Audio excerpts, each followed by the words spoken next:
నమస్కారం.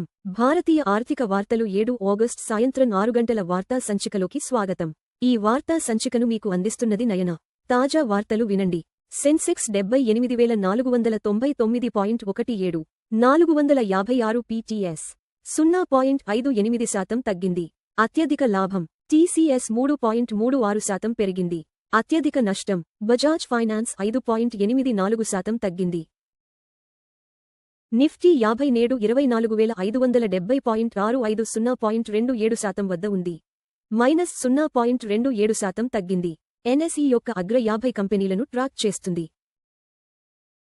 సెన్సెక్స్ 455 పాయింట్లు పతనం 24,570 వద్ద ముగిసిన నిఫ్టీ బీఎస్ఈ సెన్సెక్స్ 0.58% క్షీణించి 78,499.17 వద్ద ముగియగా ఎన్ఎస్ఈ నిఫ్టీ 50 0.27% తగ్గి 24,570.65 వద్ద ముగిసింది.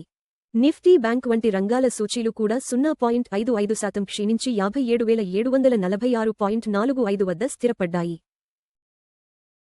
ఆర్బీఐ రుణ నిబంధనల కఠినతరం ప్రతిపాదనతో 5.8% పడిపోయిన బజాజ్ ఫైనాన్స్ షేర్లు శుక్రవారం బజాజ్ ఫైనాన్స్ లిమిటెడ్ షేర్లు 5.84% క్షీణించి ₹1,078 వద్ద ముగిశాయి.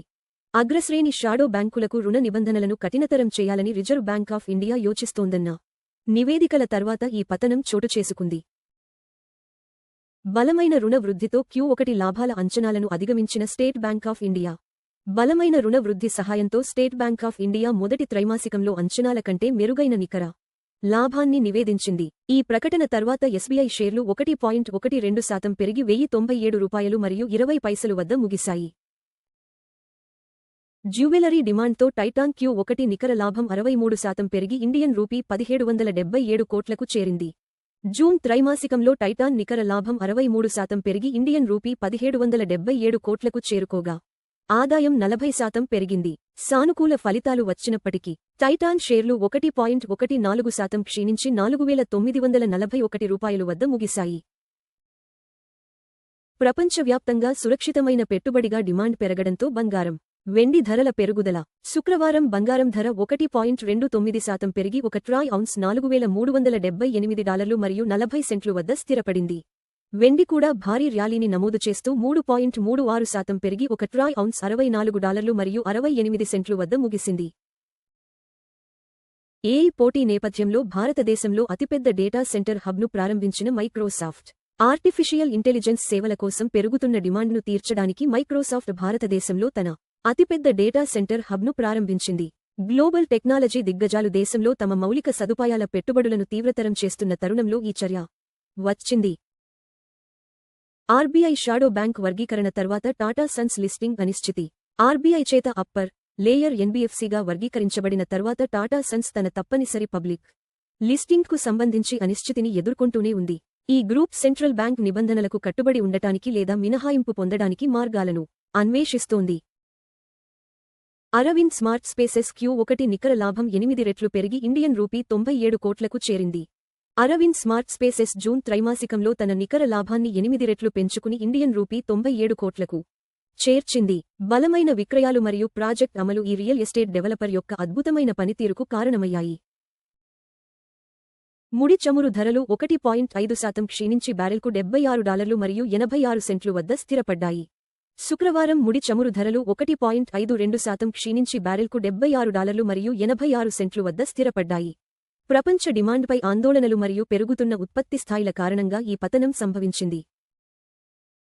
ప్రీమియర్ ఎనర్జీస్ Q1 నికర లాభం 53% పెరిగి ఇండియన్ రూపీ 472 కోట్లకు చేరింది. ప్రీమియర్ ఎనర్జీస్ మొదటి త్రైమాసికంలో నికర లాభంలో 53% అద్భుతమైన వృద్ధిని నమోదు చేసి ఇండియన్ రూపీ 472 కోట్లకు చేరుకుంది. పునరుత్పాదక ఇంధన రంగంలో విస్తరిస్తున్న అవకాశాలను ఈ సంస్థ యొక్క బలమైన పనితీరు ప్రతిబింబిస్తుంది. ఎఫ్డి వడ్డీ రేట్లు 3 కోట్ల రూపాయలు లోపు.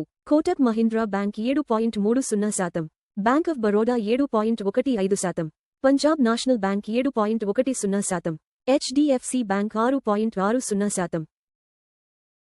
బంగారం $4,378 మరియు 40 సెంట్లు 1.29% ప్రతి ట్రాయ్ ఔన్సుకు అప్రాక్సిమేట్లీ ఈక్వల్ టు ₹134,006 ప్రతి 10 గ్రా. బంగారు ధర 1.29% పెరిగింది. మునుపటి ముగింపు $4,322 మరియు 80 సెంట్లు నుండి. బంగారు ధరలు ప్రపంచ డిమాండ్, డాలర్ బలం మరియు ద్రవ్యోల్బణ అంచనాలను ప్రతిబింబిస్తాయి. వెండి $64 మరియు 68 సెంట్లు 3.36% ప్రతి ట్రాయ్ ఔన్సుకు. అప్రాక్సిమేట్లీ ఈక్వల్ టు $1980 ప్రతి 10 గ్రా. వెండి ధర 3.36% పెరిగింది. మునుపటి ముగింపు $62 మరియు 58 సెంట్లు నుండి. వెండి ధరలు పారిశ్రామిక డిమాండ్, సౌర శక్తి మరియు సెంట్రల్ బ్యాంక్ విధానాలతో ముడిపడి ఉంటాయి. WTI క్రూడ్ ఆయిల్ $76 మరియు 86 సెంట్లు 1.52% ప్రతి బారెల్కు ట్రేడ్ అవుతోంది. చమురు ధర 1.52% తగ్గింది. మునుపటి ముగింపు $78 మరియు 5 సెంట్లు నుండి. చమురు ధరలు ఇంధన వ్యయాలు, ద్రవ్యోల్బణం మరియు భారతీయ రూపాయిని గణనీయంగా ప్రభావితం చేస్తాయి. $95.200.09 వద్ద భారతీయ రూపాయికి వ్యాపారమవుతోంది. రూపాయి 0.09% బలహీనపడింది. మునుపటి ముగింపు $95 మరియు 11 పైసలు నుండి. బలహీనమైన రూపాయి దిగుమతి వ్యయాలను పెంచుతుంది, అయితే ఐటీ మరియు ఫార్మా ఎగుమతిదారులకు ప్రయోజనం చేకూరుస్తుంది. ఎల్పీజీ సిలిండర్ ధరలు, ప్రధాన నగరాలు. చెన్నై $957 మరియు 50 పైసలు, 2906 బెంగళూరు $944 మరియు 50 పైసలు, 2821 హైదరాబాద్ $994, 2985 ఆంధ్రప్రదేశ్ $966 మరియు 50 పైసలు, 2921 మరియు 50 పైసలు. భారతీయ ఆర్థిక వార్తలు చూసినందుకు ధన్యవాదాలు.